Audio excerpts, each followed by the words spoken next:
Hi friends, welcome back to our YouTube channel.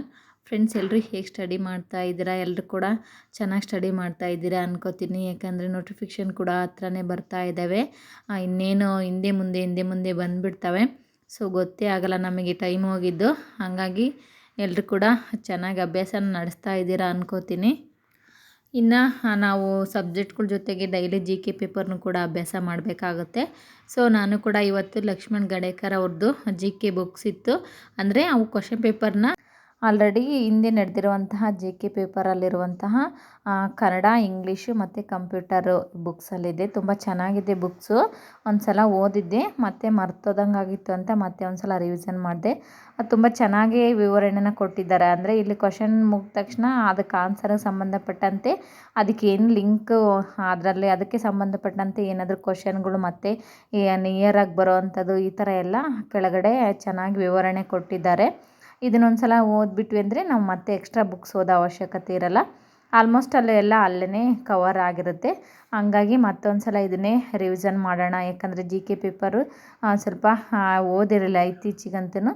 ಇದನ್ನೊಂದು ಸಲ revision ಮಾಡ್ಕೊಂಡು ಮತ್ತೆ ಸಬ್ಜೆಕ್ಟ್ ಪೇಪರ್ ಜೊತೆಗೆ ಹೋಗ್ಬಿಡೋಣ ಅಂತ ಬುಕ್ಸ್ನ ತಗೊಂಡೆ. ಅದ್ರ ಜೊತೆಗೆ ಒಂದು ಸಲ ಕಂಪ್ಯೂಟರ್ ಅಂತೂ ನಾನು PDF ಓದಿದ್ನಲ್ವ, ಹಾಗೆ ಇದರಲ್ಲಿ ಯಾವ ಥರ ಕ್ವಶನ್ ಕೇಳಿದ್ದಾರೆ ನೋಡಿದ ತಕ್ಷಣ ನಮಗೆ ಐಡಿಯಾ ಬರುತ್ತೆ ಅನ್ನೋದಕ್ಕೋಸ್ಕರ ಇದನ್ನು ಕೂಡ ರಿವಿಷನ್ ಮಾಡೋಣ ಅಂದ್ಕೊಂಡೆ. ಯಾವುದೇ ನಾವು ಒಂದು ಎಕ್ಸಾಮ್ ಬರೆಯೋಕ್ಕೆ ಹೋಗೋಕ್ಕಿಂತ ಮುಂಚೆ ನಾವು ಕ್ವಶನ್ ಪೇಪರ್ನ ರಿವಿಷನ್ ಮಾಡೋದು ತುಂಬ ಇಂಪಾರ್ಟೆಂಟ್ ಆಗುತ್ತೆ. ಯಾಕಂದರೆ ಅದೇ ಕ್ವಶನ್ನು ಕೂಡ ಕೆಲವೊಂದು ಸಲ ಬರುವುದು ರಿವಿಷನ್ ಆಗಿ, ಮತ್ತು ಅದಕ್ಕೆ ನಿಯರ್ ಆಗಿರುವಂಥ ಆನ್ಸರ್ನ ಓದ್ಕೊಂಡು ಬಂದರೆ ಅದರ ಥರನೇ ಯಾವುದು ಬರುತ್ತೆ ಅನ್ನೋದು ನಮಗೊಂದು ಐಡಿಯಾ ಬಂದುಬಿಡುತ್ತೆ. ಹಂಗಾಗಿ ಕ್ವಶನ್ ಪೇಪರ್ ರಿವಿಷನ್ ಮಾಡೋದು ತುಂಬ ಇಂಪಾರ್ಟೆಂಟ್ ಆಗುತ್ತೆ. ಬೇಸಿಕಲಿ ನಾವು ಇಷ್ಟನ್ನ ಮುಗಿಸ್ಬಿಡ್ಬೇಕು. ಕ್ವಶನ್ ಪೇಪರ್ ರಿವಿಷನು, ಸಿಲೆಬಸ್ಸು ಇಷ್ಟು ನಮಗೆ ತಲೆಗೆ ಬಂದಿರಬೇಕು. ಇಷ್ಟು ಮುಗಿಸ್ಬಿಟ್ಟು ನಮ್ಮ ಆ ಸಬ್ಜೆಕ್ಟ್ಗೆ ಸಿಲೆಬಸ್ ಇರುತ್ತೆ ಅದನ್ನು ನಾವು ಚೆನ್ನಾಗಿ ರಿವಿಷನ್ ಮಾಡ್ಕೊಂಡ್ರೆ ಆರಾಮಾಗಿ ನಾವು ಎಕ್ಸಾಮ್ನ ಫೇಸ್ ಮಾಡ್ಬೋದು. ಅದಕ್ಕೋಸ್ಕರ ಇನ್ನು ಕಂಪ್ಯೂಟರು ಬಂದುಬಿಟ್ರೆ ನಾವು ಎಷ್ಟು ಸಲ ರಿವಿಷನ್ ಮಾಡಿದ್ರೂ ಕೂಡ ಅದು ಇಂಗ್ಲೀಷ್ ವರ್ಷನ್ನು ಕನ್ನಡ ವರ್ಷನ್ ಎರಡೂ ಕೂಡ ಕನ್ಫ್ಯೂಸ್ ಆಗಿಬಿಡುತ್ತೆ. ಹಂಗಾಗಿ ಅದೆಷ್ಟು ರಿವಿಷನ್ ಮಾಡ್ತೀವೋ ಅಷ್ಟು ನಮಗೆ ಯೂಸ್ ಆಗುತ್ತೆ. ಅದ್ರ ಜೊತೆಗೆ ಇನ್ನು ನಮಗೆ ಗೊತ್ತಿರೋ ಅಂಥ ಕನ್ನಡ ಮತ್ತು ಸ್ವಲ್ಪ ಬೇಸಿಕಲಿ ಇಂಗ್ಲೀಷ್ ಗೊತ್ತಿರುತ್ತಲ್ವ, ಆ ಊರಲ್ಲೂ ಕೂಡ ಮಾರ್ಕ್ಸ್ ಕಳ್ಕೊಬಾರ್ದು ಅನ್ನೋದಾದರೆ ನಾವು ರಿವಿಷನ್ ಮಾಡೋದು ತುಂಬ ಇಂಪಾರ್ಟೆಂಟ್ ಆಗುತ್ತೆ. ನಮಗೆ ಕನ್ನಡ ಗೊತ್ತಿದೆ ಬಿಡು, ಇಂಗ್ಲೀಷ್ ಇನ್ನೇನು ಬೇಸಿಕಲಿ ಗ್ರಾಮರ್ ಕೇಳ್ತಾರೆ ಅಷ್ಟೇ, ಆರ್ಟಿಕಲ್ಸ್ ಕೇಳ್ಬೋದು, ಇನ್ನು ಈ ಥರ ಸಿನೋನಿಮ್ಸು, ಆಂಟೋನಿಮ್ಸು ಈ ಥರ ಎಲ್ಲ ಕೇಳ್ತಾರೆ. ಬಟ್ ಅಷ್ಟು ಕೇಳ್ತಾರೆ ಅನ್ನೋದು ಗೊತ್ತಿರುತ್ತೆ, ಬಟ್ ಇದನ್ನೇ ಕೇಳ್ತಾರೆ ಅಂತ ಗೊತ್ತಿರಲ್ಲಲ್ವ. ಹಂಗಾಗಿ ಅಲ್ಲೋಗಿ ಪರದಾಡೋದ್ಕಿಂತ ನಾವು ಎಕ್ಸಾಮ್ ಹಾಲಲ್ಲಿ ಇಲ್ಲೇ ನಾವು ಚೆನ್ನಾಗಿ ತಯಾರಿ ನಡೆಸೋದು ತುಂಬ ಇಂಪಾರ್ಟೆಂಟ್ ಆಗುತ್ತೆ. ಸೊ ಅದಕ್ಕೋಸ್ಕರ ಒಂದೊಂದು ಸಬ್ಜೆಕ್ಟು ಕೂಡ ನಾವು ಎಷ್ಟು ರಿವಿಷನ್ ಮಾಡ್ತೀವೋ ಅಷ್ಟು ನಮಗೆ ಮಾರ್ಕ್ಸ್ನ ತಂದುಕೊಡುತ್ತೆ. ಮತ್ತು ಎಕ್ಸಾಮ್ ಹಾಲಲ್ಲಿ ಕನ್ಫ್ಯೂಸು ಕೂಡ ಆಗೋಲ್ಲ. ಬೇಗ 4 ಆನ್ಸರ್ ನೋಡಿದ ತಕ್ಷಣ ನಾವು MCQ ಕ್ವಶನಲ್ಲಿ ಇದೇ ಆನ್ಸರ್ ಪಕ್ಕ ಅನ್ನೋ ಅಷ್ಟು ನಾವು ಚೆನ್ನಾಗಿ ತಯಾರಿ ಆದಾಗ ನಮಗೆ ಚೆನ್ನಾಗಿ ಸ್ಕೋರ್ ಆಗೋಕ್ಕೆ ಸಾಧ್ಯ ಆಗುತ್ತೆ. ಸೊ ಹಂಗಾಗಿ ಇನ್ನು ಎಕ್ಸಾಮ್ ಬಗ್ಗೆ ಬಂದುಬಿಟ್ರೆ HSTR ಫಸ್ಟ್ ಕಾಲ್ ಮಾಡ್ತಾರೆ ಅನ್ನೋದು ತುಂಬ ಸುದ್ದಿ ಹರಿದಾಡ್ತಾ ಇರೋದ್ರಿಂದ ನಾವು ಈಗ ಆಲ್ರೆಡಿ ನಾವು GPSTಗೆ ಒಂದು 2-3 ಸಲ ತಯಾರಿ ನಡೆಸಿದ್ದೀವಿ. ರಿವಿಷನ್ ಆಗಿದೆ ಬುಕ್ಸ್ಗಳು, ಸೈಕಾಲಜಿ ಎಲ್ಲ ಜಿ ಕೆ ಪೇಪರ್ ಅನ್ನೋದಾದರೆ, ನಾವೀಗ ಸ್ವಲ್ಪ ಡಿಗ್ರಿ ಬುಕ್ನ ಒಂಚೂರು ರಿವಿಷನ್ ಮಾಡೋದು ತುಂಬ ಇಂಪಾರ್ಟೆಂಟ್ ಆಗುತ್ತೆ. ಯಾಕಂದರೆ HSTRಲ್ಲಿ ನಾವು ಹೈಸ್ಕೂಲಿಗೆ ಪಾಠ ಮಾಡೋಕ್ಕೆ ಹೋಗ್ಬೇಕಾಗಿರೋದ್ರಿಂದ ತುಂಬ ನಾಲೆಜ್ ಇರಬೇಕಾಗುತ್ತೆ. ತುಂಬ ಡೀಪಾಗಿ ಕೇಳ್ತಾರೆ. ಅದನ್ನೇ ಹೇಳ್ತಾಯಿದ್ರು ನಮ್ಮ ಮನೆಯವರು. ನಮಗೆ ಅವಾಗ ಅಷ್ಟು ಇರಲಿಲ್ಲ ಸೋರ್ಸಸ್ಸು, ಆದ್ರೂ ಕೂಡ ಅಲ್ಪ ಸ್ವಲ್ಪನೆಲ್ಲ ಅಲ್ಲಿ ಇಲ್ಲಿ ಹುಡುಕೊಂಡು ಬರ್ದ್ವಿ. 1 ಮಾರ್ಕ್ಸಲ್ಲಿ ನಂದು HSTR ಆಗಲಿಲ್ಲ. ಇವಾಗನಷ್ಟು ಫೆಸಿಲಿಟೀಸ್ ಇರಲಿಲ್ಲ. ಇವಾಗ ಒಂದು ChatGPTಯಲ್ಲಿ ಹೋಗ್ಬಿಟ್ಟು ನಮಗೆ ಅದ್ರ ಸಂಬಂಧಪಟ್ಟದ್ದೇ ಒಂದು ಕ್ವಶನ್ ನೋಡಿದ್ವು ಅಂದರೆ ಎಷ್ಟೊಂದು ಆನ್ಸರ್ ಕೊಡ್ತಾರೆ. ಹಾಗೆ ಎಲ್ಲ ಕಡೆ ಕೋಚಿಂಗ್ ಸೆಂಟ್ರಲ್ಲೂ ಕೂಡ ಬುಕ್ಸ್ಗಳು ಬಿಟ್ಟಿದ್ದಾರೆ. ಹಾಗೆ ಯೂಟ್ಯೂಬ್ ಕ್ಲಾಸಸ್ಸು, ಏನೇ ಸೋರ್ಸ್ ಹೋದರೂ ಕೇಳಿದ್ರು ಕೂಡ ನಮಗೆ ಸಿಗುತ್ತೆ. ಇವಾಗ ಚೆನ್ನಾಗಿ ಸ್ಟಡಿ ಮಾಡ್ಬೋದು, ಸೋರ್ಸಸ್ ಕೂಡ ಚೆನ್ನಾಗಿ ಸಿಗುತ್ತೆ. ಎಲ್ಲೂ ಕೂಡ ಮಿಸ್ ಮಾಡ್ಕೊಂಡಂಗೆ ಚೆನ್ನಾಗಿ ಸ್ಟಡಿ ಮಾಡಿ ಅಂತಲೇ ಹೇಳ್ತಾ ಇರ್ತಾರೆ. ಹಾಗೆ ಇನ್ನು HSTRಗೆ ಬಂದುಬಿಟ್ಟು ಸೊ ಅವರು ಹೇಳ್ತಾ ಇದ್ದ ಪ್ರಕಾರ ಸ್ವಲ್ಪ ಡೀಪಾಗಿ ಕೇಳ್ತಾರೆ, ಡಿಗ್ರಿ ಲೆವೆಲ್ಗೆ ಅಂತ ಹೇಳ್ತಾರೆ. ಹಂಗಾಗಿ ನಾವು ಸ್ವಲ್ಪ ಆ ಡಿಗ್ರಿ ಬುಕ್ಸ್ನು ಕೂಡ ತಿರುವಾಕೋದು ತುಂಬ ಇಂಪಾರ್ಟೆಂಟ್ ಆಗುತ್ತೆ. ಇದನ್ನೇ ಹೇಳೋಣ ಅಂತ ಬಂದೆ. ಸೊ ನಮಗೆ ಆಲ್ರೆಡಿ 6 to 10 ರಿವಿಷನ್ ಮಾಡಿದ್ದೀವಲ್ವಾ, ಮತ್ತು ಅದನ್ನು ಓದಿದ್ವಿ ಅಂದರೆ ಇನ್ನೂ ಒಂಚೂರು ನಮಗೆ ಬ್ರೀಫಾಗಿ ಈ ವಿಷಯಗಳು ತಿಳಿಯುತ್ತೆ, ಹಾಗೆ ಮರೆತು ಕೂಡ ಹೋಗಲ್ಲ, ರಿವಿಷನ್ ಕೂಡ ಆಗುತ್ತೆ ಅನ್ನೋದಕ್ಕೋಸ್ಕರ ಡಿಗ್ರಿ ಸಿಲೆಬಸ್ನು ಕೂಡ ನಾವು ಚೆನ್ನಾಗಿ ರಿವಿಷನ್ ಮಾಡಬೇಕಾಗುತ್ತೆ. ಇವಾಗಂತೂ ಲೈಬ್ರರಿಗೆ ಹೋದ್ರೂ ಕೂಡ ಬುಕ್ಸ್ಗಳು ಸಿಗ್ತವೆ, ಹೋಗ್ಬಿಟ್ಟು ಅಲ್ಲೇ ಒಂದೆರಡು ಸ್ವಲ್ಪ ಬೇಕು ಅಂದರೆ ನಾವು ಅಲ್ಲೇ ರಿವಿಷನ್ ಕೂಡ ಮಾಡ್ಕೊಬರ್ಬೋದು. ಬುಕ್ಸ್ ಅವೈಲೇಬಲ್ ಇಲ್ಲ ಅನ್ನೋರು, ಇನ್ನು ಎಲ್ಲ ಕಡೆ ಬುಕ್ಸ್ಗಳು ಸಿಗ್ತವೆ. ಆ ಬುಕ್ಸಿಗೆ ಇನ್ವೆಸ್ಟ್ಮೆಂಟ್ ಮಾಡಿದಂತೂ ನಮಗೆ ಲಾಸ್ ಆಗೋಲ್ಲ, ಎಷ್ಟು ಬುಕ್ಸ್ ತಗೊಂಡು ಓದ್ತೀವೋ ಅಷ್ಟು ನಾಲೆಜ್ ಇಂಪ್ರೂವ್ ಆಗುತ್ತೆ ನಮಗೆ.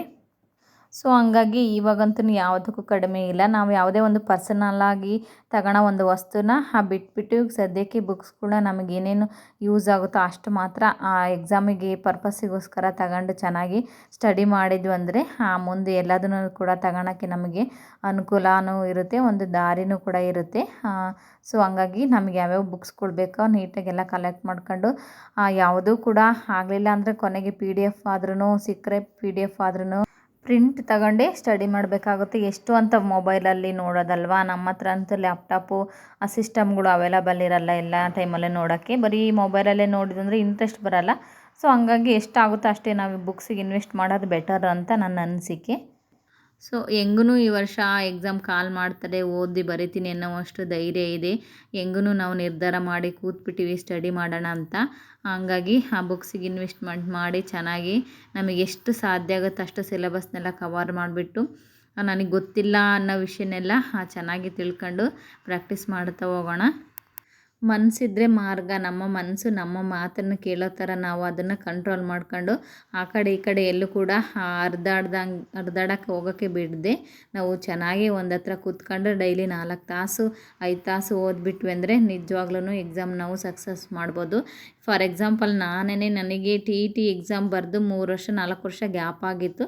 ಆಲ್ರೆಡಿ ನಾನು TET ಮಾಡ್ಕೊಂಡಿದ್ದೆ, ಬಟ್ ಇವಾಗ ಹೋಗೋದೇ ಬೇಡ, ಆಗೋದೇ ಇಲ್ಲ ಅಂತ ಭಾಳ, ಯಾಕಂದರೆ ಮತ್ತೆ ಸಿಲೆಬಸ್ಗೆ ಹೋಗ್ಬಿಟ್ಟು ಅದನ್ನು ಓದೋದು ಫ್ಯಾಮಿಲಿ ಅದು ಇದು ಅಂತ ಅಂದರೆ ನನಗೆ ಆಗೋದೇ ಇಲ್ಲ, ಭಾಳ ಮೆಂಟಲಿ ಸ್ಟ್ರೆಸ್ ಆಗುತ್ತೆ ಅಂತ ಯೋಚನೆ ಮಾಡ್ತಾಯಿದ್ದೆ. ಆದ್ರೂ ಒಂದು ಕಡೆ ಮನಸ್ಸು ಹೇಳ್ತಾಯಿತ್ತು ಬಿಡಬಾರ್ದು, ನೀನು ಓದಬೇಕು ಅನ್ನೋ ಥರ.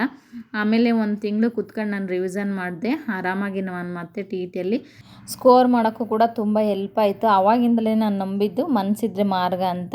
ಈ ಸಲ ನಾವು ಎಷ್ಟೇ ಕಷ್ಟ ಬರಲಿ, ನಮ್ಮ ಮುಂದೆ ಎಷ್ಟೇ ಸವಾಲುಗಳು ಅಡ್ಡಿ ಆತಂಕಗಳು ಬಂದರೂ ಕೂಡ ನಾವು ನಮ್ಮ ಗೆರೆನ ದಾಟಬಾರ್ದು, ನಮ್ಮ ಗುರಿನ ನಾವು ಇಲ್ಲಿಗೆ ನಿಲ್ಲಿಸಬಾರ್ದು, ಸತತ ಪ್ರಯತ್ನವನ್ನು ಮಾಡೋಣ. ಇನ್ನು 3 ತಿಂಗಳಲ್ಲ, ಇನ್ನು 6 ತಿಂಗಳು ಎಕ್ಸಾಮ್ ಕಾಲ್ ಮಾಡೇ ಮಾಡ್ತಾರೆ ಅನ್ನೋ ಒಂದು ಭರವಸೆನ ಇಟ್ಕೊಂಡು ಸ್ಟಡಿ ಮಾಡ್ತಾ ಹೋಗೋಣ. ಹಾಗೆ ಜೂನ್ ತಿಂಗಳು ಜುಲೈ ತಿಂಗಳು ಹಿಂಗೆ ಹೇಳ್ತಾ ಇದ್ದೀರಾ, ಮುಂದಕ್ಕೆ ಹೋಗ್ತಾ ಇದ್ದೀರಾ ಅಂತ ಹೇಳ್ತೀರಾ, ಕಮೆಂಟ್ ಮಾಡ್ತಾ ಇರ್ತೀರಾ. ಬಟ್ ನಾವು ನಿಮ್ಮ ಥರನೇ ಫೇಸ್ ಮಾಡ್ತಾ ಇರ್ತೀವಲ್ವಾ, ಆದ್ರೂ ಒಂದು ಧೈರ್ಯ ಬರಲಿ. ಅವರು ಕೂಡ ನೋಟಿಫಿಕೇಷನ್ ಅವಾಗ ಆಗುತ್ತೆ ಅಂತ ನ್ಯೂಸಲ್ಲೆಲ್ಲ ಹೇಳ್ತಾ ಇರ್ತಾರಲ್ವ, ಅದನ್ನೇ ನಾವು ನಿಮ್ಮ ಹತ್ರ ಶೇರ್ ಮಾಡಿರ್ತೀನಿ ಅಷ್ಟೇ. ಹಂಗಂತ ಮಾಡೋದೇ ಇಲ್ಲ ಅಂತ ಬಿಟ್ಬಿಟ್ವಿ ಅಂದರೆ ಎಲ್ಲರೂ ಕೂಡ ಹೋಪ್ ಕಳ್ಕೊಬಿಟ್ಟು ಮತ್ತೆ ಬೇರೆ ದಾರಿ ಹುಡ್ಕೊಂಡು ಇನ್ನು ಜೀವನ ಮಾಡೋಕ್ಕೆ 100 ದಾರಿಗಳಲ್ವ, ಇದೊಂದೇ ದಾರಿ ಎಲ್ಲ ಹೋಗ್ಬಿಡ್ತಾರೆ. ಅದಕ್ಕೋಸ್ಕರ ಹೆಂಗೂ ಒಳ್ಳೆ ಅಭ್ಯಾಸನ ಮಾಡ್ತಾ ಇದ್ದೀವಿ, ತುಂಬ ಕಷ್ಟಪಟ್ಟು ಇಲ್ಲಿಗಾನ ನಮ್ಮ ಅಭ್ಯಾಸನ ಮುಂದುವರ್ಸ್ಕೊಂಡು ಬಂದಿದ್ದೀವಿ. ಇನ್ನು ಇಲ್ಲಿಗೆ ನಿಲ್ಲಬಾರ್ದು ಅನ್ನೋದಕ್ಕೋಸ್ಕರ ಆ ಥರ ಧೈರ್ಯನ ಮತ್ತು ಮೋಟಿವೇಶನ್ನ ಹೇಳ್ತಾ ಇದ್ದೀನಿ ಅಷ್ಟೇ.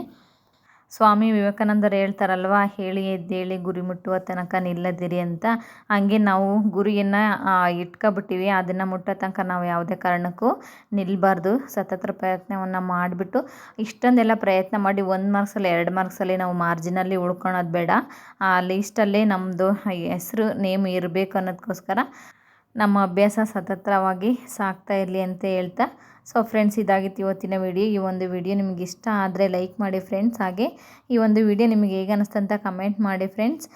ಇನ್ಯಾರೆಲ್ಲ ಸಬ್ಸ್ಕ್ರೈಬ್ ಮಾಡ್ಕೊಂಡ್ರೆ ನನ್ನ ಚಾನಲ್ನ ನೋಡ್ತಾ ಇದ್ದೀರಾ, ಸಬ್ಸ್ಕ್ರೈಬ್ ಮಾಡ್ಕೊಂಡು ಕೂಡ ನೋಡಿ ಅಂತ ಹೇಳ್ತಾ, ನೆಕ್ಸ್ಟ್ ಇದೇ ಥರ ಮೋಟಿವೇಶನ್ ವಿಡಿಯೋದಲ್ಲೇ ಸಿಗ್ತೀನಿ. ಬಾಯ್, ಟೇಕ್ ಕೇರ್.